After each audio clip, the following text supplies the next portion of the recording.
Hey mga ka-bling, welcome back to Station of Bling Bling channel. So what we have here is natay keyboard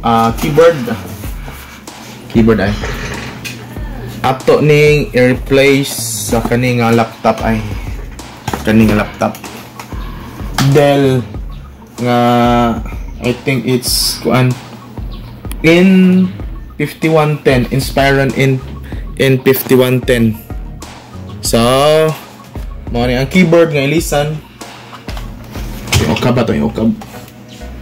Aray. Mo na ang keyboard. Unya, diara ang bagong keyboard ay. Okay. Ayan ang keyboard.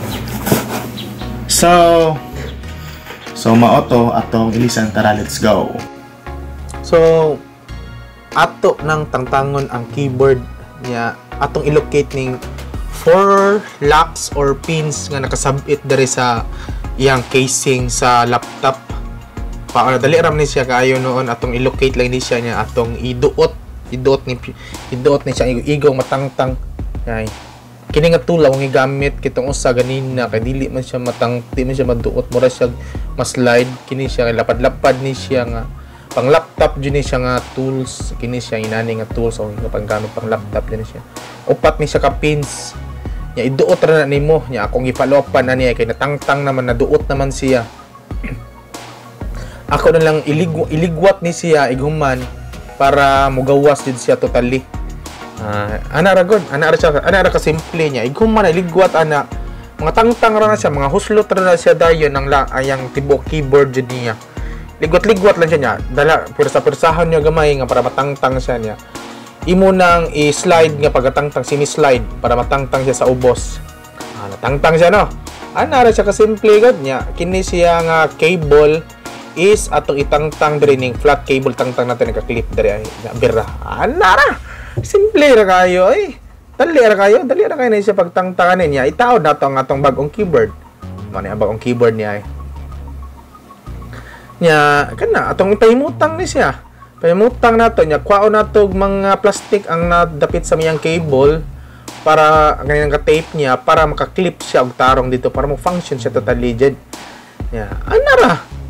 Ana. Ya pahimutang nato nya atong i-clip ni siya dere. Atong i-make sure if napa ba scotch tape or wala. Para sure ball ang dagan sa atong trabaho ba.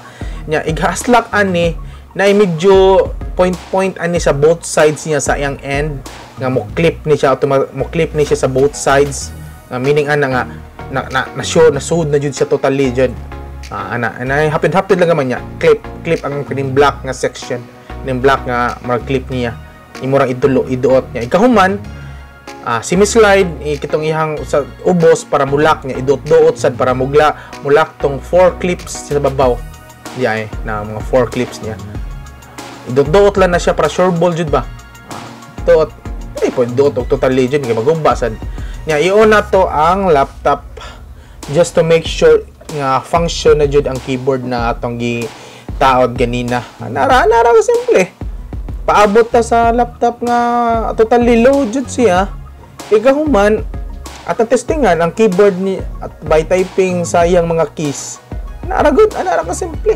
ani man dali ra kayo ba. So nakahuman nag-boot ang laptop at type tag notepad para mag-practice typing ta kunuhay para ma-check na to nga ang tanang keys. Sa akong end para pag-check sa tanang keys is akong i-type ang the quick brown fox jumps over the lazy dog.